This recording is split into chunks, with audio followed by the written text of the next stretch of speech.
Let me get started, restart again to introduce our next guest, Dr. Anna Viggiano, who is currently serving as the program manager of the Hawaii Department of Education's Gifted and Talented Advanced Placement and Learning Centers program. Dr. Viggiano holds a PhD in Curriculum and Instruction, an MED in Educational Psychology, and an MA in Drama and Theater from the University of Hawaii at Manoa. Today, she will be presenting the gifted and talented requirements and procedures with the Hawaii State Department of Education. Please welcome Dr. Anna Viggiano.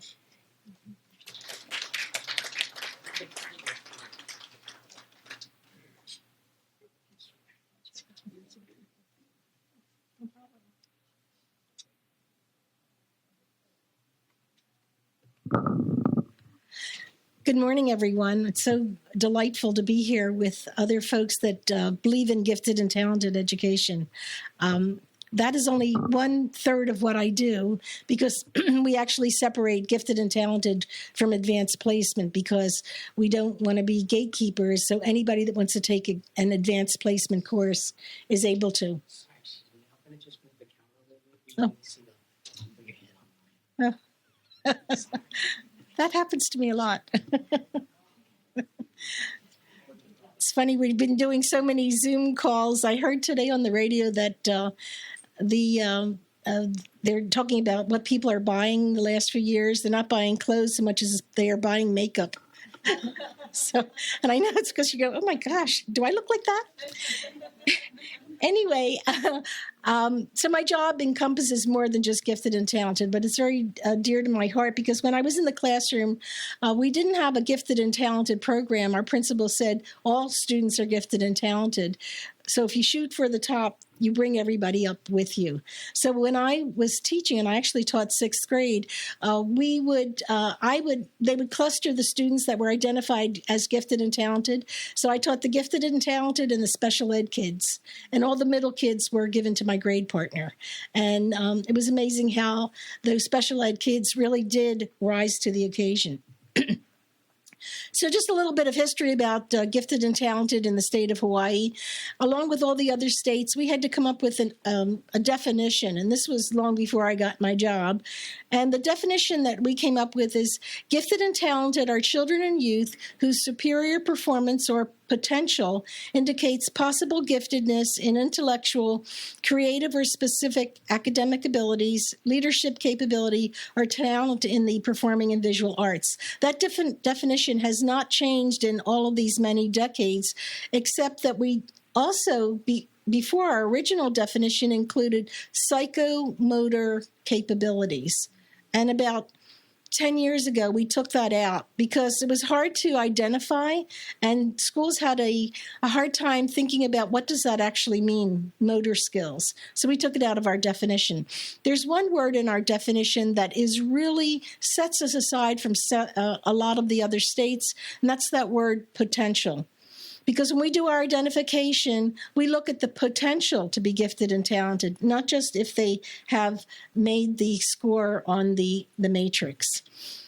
We used to have a Hawaii Revised Statute, which was Chapter 51, that was governing gifted and talented. It has since been deleted because the state felt that if there's a policy by the Board of Ed in place, there's no need for the statute. I disagree, and I'm working to get it put back in because I think a statute is a little stronger than a policy. But our policy 105.5, and you can read it, basically says that all schools need to have appropriate educational opportunities for all learners, including those with higher ability. The authority rests with the principal of the school and the complex area superintendent. So at the state level, we can't mandate what schools do for gifted and talented. We can give guidance and suggestions, but we don't mandate. We do not have the gifted and talented program categorically funded. So that means that there's no program called gifted and talented that schools get and can use those funds. But because the categorical funds were put into weighted student formula, when a school gets its weighted student formula budget, there's a line called Gifted and Talented Education. And when I went before the Committee of Weights, they asked me, what percentage of students across the country are truly gifted? And I said, about between 2 and 3%. And they just kind of stuck with that. So they decided to give a weight to 3% of a school's total population for gifted and talented. And they're weighted at 0.265, which is about what an ELL person is weighted at. Of course, that doesn't mean they have to identify 3% of their population, but they get that amount of money. And because it doesn't have a program attached to it, a name attached to it, that's just put into their pot of weighted student formula money. So sometimes I ask principals, do you use that money? Because it's about $1,000 a student just for gifted and talented. And they said, no. Sometimes we don't even use the money that's supposed to go for ELs. So that was distressing. But the funds are there, and I always remind teachers, ask your principal, because there's funding available at your school in weighted student formula to help do things like purchase an ability test to screen students. So Policy 105.5 talks about the identification procedures. They should have criteria for selection, and then decide how they're going to place students in the program at the school. And record keeping. Our record keeping, identified students are put into Infinite Campus. We have a special GT module that identifies gifted students and potentially gifted students. And I remind the schools that once they screen for identification, students don't become ungifted. So if they are screened at third grade and put into the system, that identification, that flag, goes with them when they go to middle school and when they go to high school. The only time they leave the gifted and talented program is when they exit our school system. So even if they transfer to another DOE school, that gifted label goes with them. So I remind registrars to pull up their list of gifted students. If there's a new student on the list, they have to have some kind of service. Now, the services are not necessarily a pull-out program. Lots of times our schools will use differentiation within the regular education class. So as part of the implementation plan that schools have, I will help a school to figure out how to do a robust GT program at their school. I don't have any authority to tell them that they have to do it a certain way or they have to use a certain screening instrument. I can just make suggestions. A few years back, our assistant superintendent, that is the administrator for my office, wondered about schools and whether they were meeting the needs of the gifted and talented student. And I did a little bit of research in our annual reports and found out that a lot of schools weren't addressing it. And we sent out a memo saying that it needed to be addressed, it's in policy, and that they should be doing something for their gifted and talented students. And I got some calls from principals that said, we don't have those kinds of students. I actually started crying on the phone. I'm going to cry right now. And it's like, why don't you? And it's, they're gifted and talented students all over. But they felt that they were economically depressed neighborhoods. So there's got to be a real understanding about gifted and talented students are all over, and we need to find them, and we need to make sure their needs are addressed. So we have a gifted and talented program guide. It's just a suggestion. It's not mandated, but it gives ideas about how a school can implement a gifted and talented program within their school. We use certain uniform ways of doing a nomination process, and the nominations, we say, can come from teachers, administrators, parents, or even students can nominate themselves. We remind schools about that constantly, that it shouldn't just come from a teacher, because sometimes teachers will nominate the highly motivated student who may not be gifted and talented, because some of the gifted and talented students are those students that are nudges and that maybe are thorns in our sides, and we might not see them as being gifted and talented. We also have a screening process. We recommend that if you're screening for academics or specific subjects, that you use a matrix with at least 5 criteria. And that could be a standardized achievement test, an ability test, some kind of observation protocol, nomination forms if they have a rubric on it, and even interviews or school-created assessments. If they're screening for leadership or performing visual arts, we recommend 3 criteria on the matrix. Because if you're screening for visual arts, you may not want to put down the score of the Smarter Balance, reading and math, because that may have no real connection to their ability to be an artist. And then the selection process, we always recommend that a school have a standing committee that would be the Gifted and Talented Committee to look at the screening results in a blind matrix where they don't identify the student, and then have a cut score that would make the student eligible for gifted and talented services. And they have to decide early on, what are our gifted and talented services? Are we going to do a pull-out program? Are we going to do an extended learning program, either before or after school? Or are we going to train our teachers to use differentiation within the regular ed classroom? Most of our schools go with differentiation within the regular ed classroom.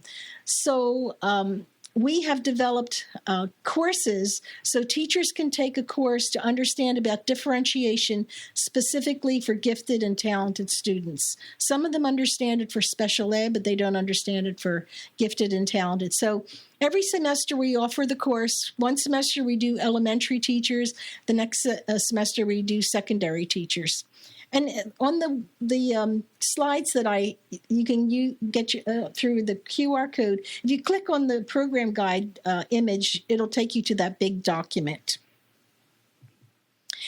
Before I go on, are there any questions about our process of identifying students, or how our program in Hawaii works?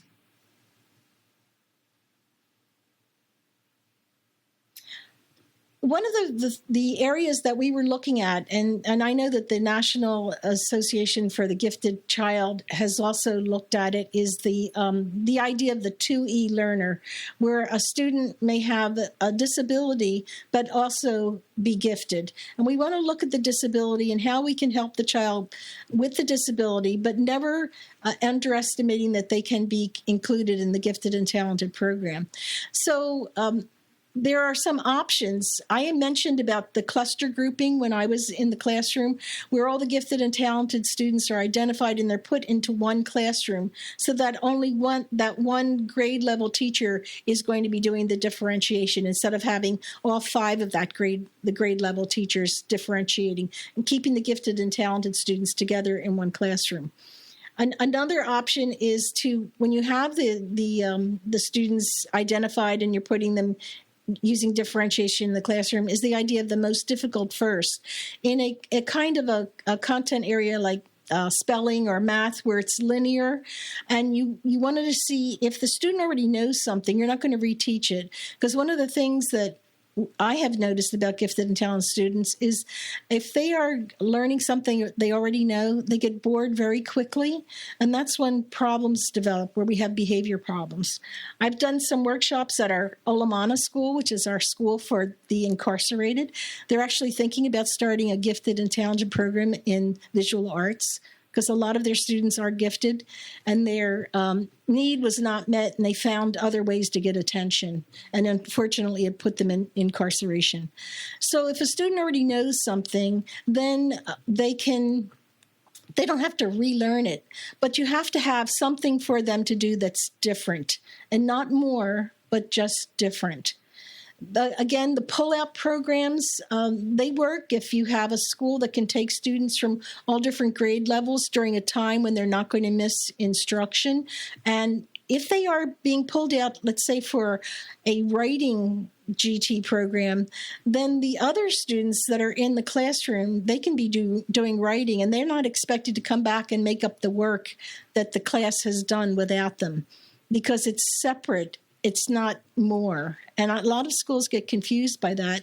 And they'll have a pull-out program, and they want the kids to catch up with what they missed.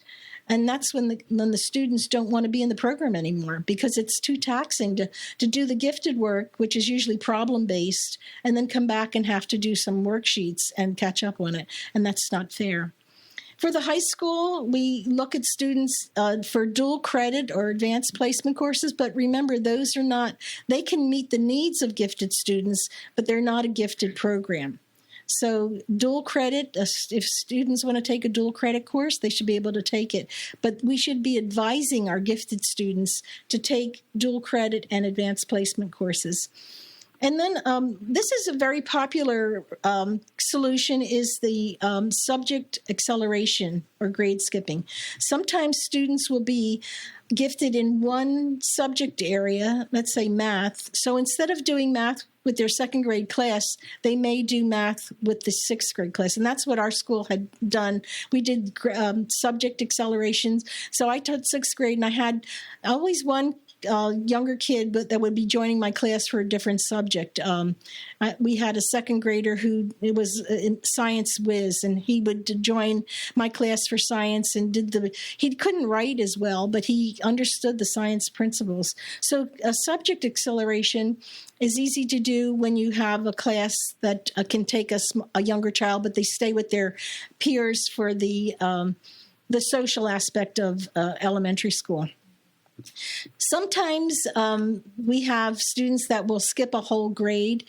That's always done with the consultation of the school counselor. They might bring a psychologist in to make sure that the child is emotionally and socially ready to go to a higher grade level, because they're going to be with older students.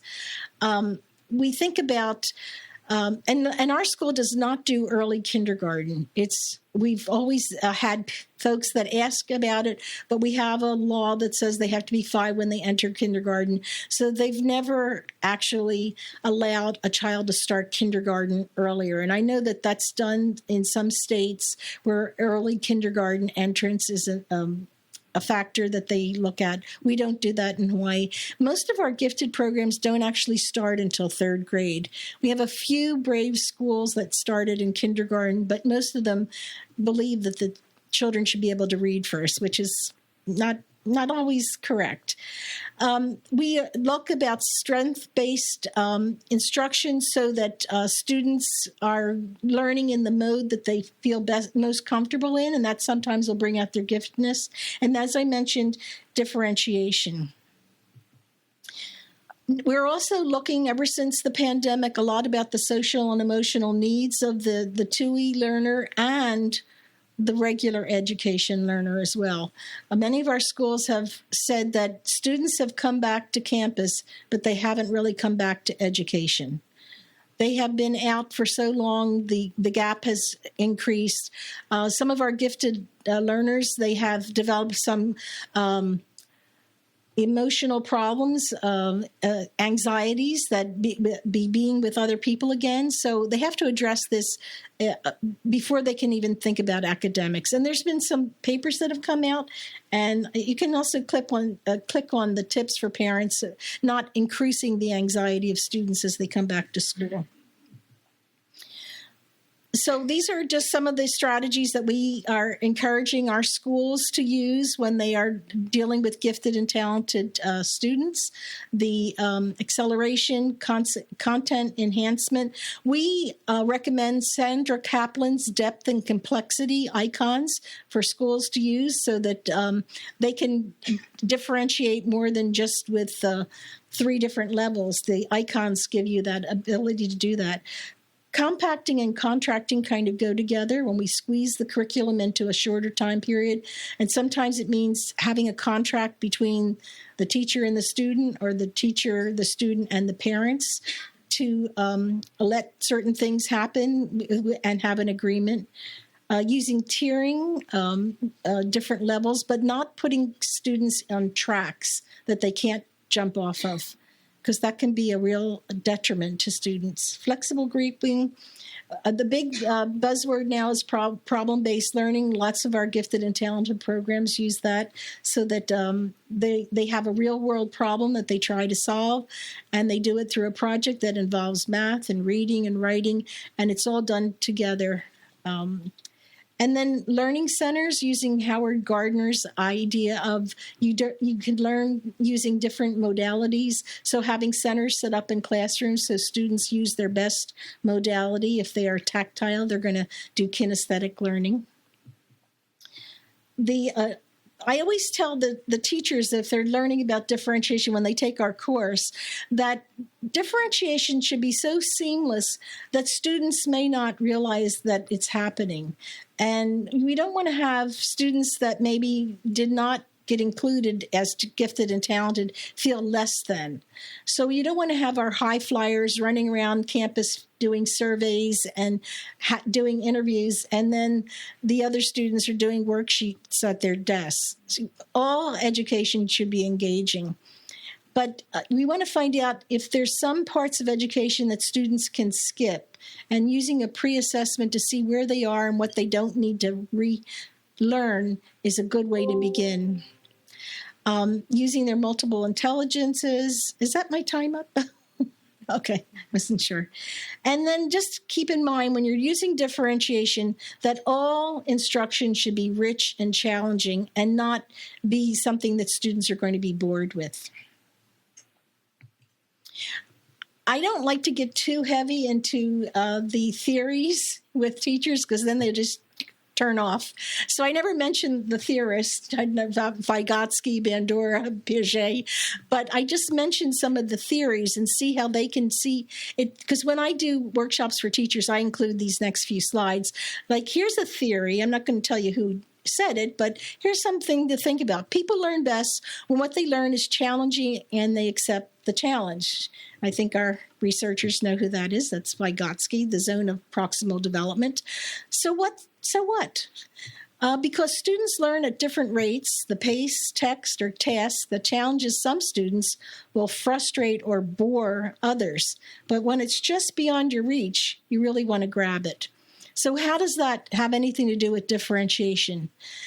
Tasks must be differentiated according to readiness at the proper level of difficulty to be and remain motivating and not frustrating. So anyway, we do a little activity with the teachers where they get a learning theory. They have to think about how they would address it in their classroom. And then we have a really great discussion afterwards. I use the Padlet, and we were able to do this for our Zoom sessions when schools would ask me to present. And during the pandemic, they were still interested, and we did it through Zoom and the Padlet. So these are just some of the learning theories. I'm not going to go into them. So when schools really are deciding they don't want to do a pull-out program, they feel it's too disruptive, they want the teachers to learn how to differentiate, there's several things that they need to remember. There are ways to differentiate, and there's reasons to differentiate. So you can differentiate the content, the way you're going to be doing the differentiation, what the final products or performances are going to be, and how you're going to set up your classroom. The reasons to differentiate, is the readiness.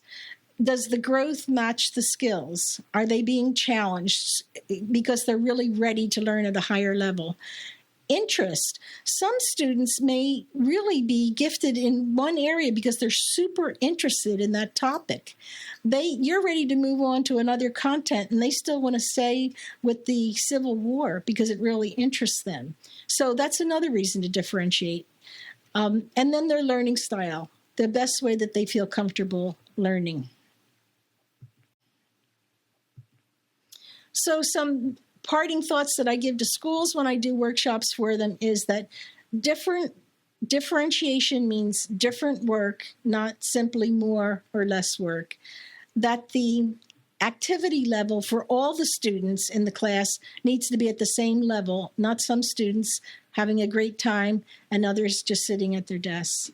That it should be interesting and engaging to all the students, that the teacher will introduce whatever the new activity is with enthusiasm and really wanting to be teaching. And that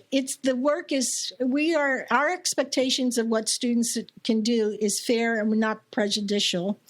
And that happens sometimes with the 2E learner. And then we use the key concept, skills, and ideas are embedded in our instruction, and that we make differentiation so invisible that students don't realize who's the gifted student and who isn't, because we don't want to feel like I'm less than.